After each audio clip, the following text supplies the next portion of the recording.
Hi, it's Mr. Blystone.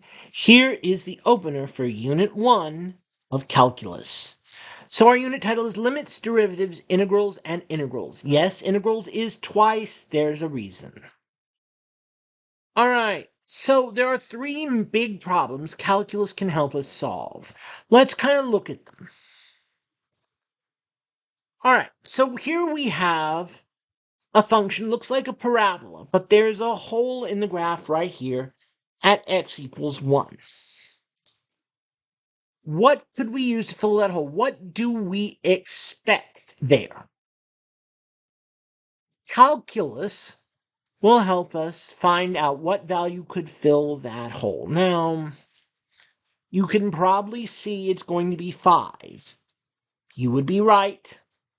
But we'll see how calculus can help us when we don't have a graph. If we just had the equation, we only had the equation, how could we do this? We'll see how calculus will help us. Next one. What is the equation that crosses this graph only at the point 4, 2? So we have a parabola, and we have a line. And we want the equation of this line. Now, of course, we could do this the normal way by counting slope, rise over run, and do it that way, and then trying to find the intercept there.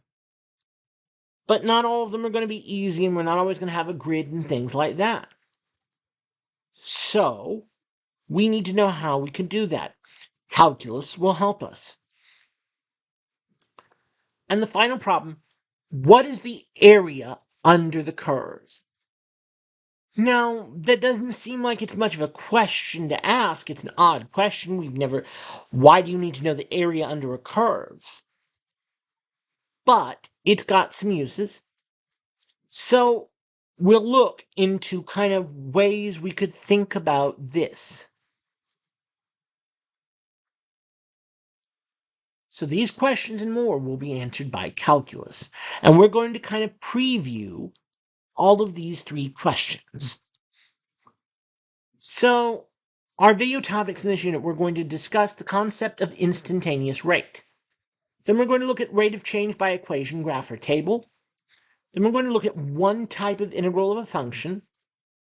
And we're going to look at definite integrals by trapezoids from equations and data. And then we're going to talk about the limit of a function. All right, so I hope you can find these videos useful, and as always, keep learning.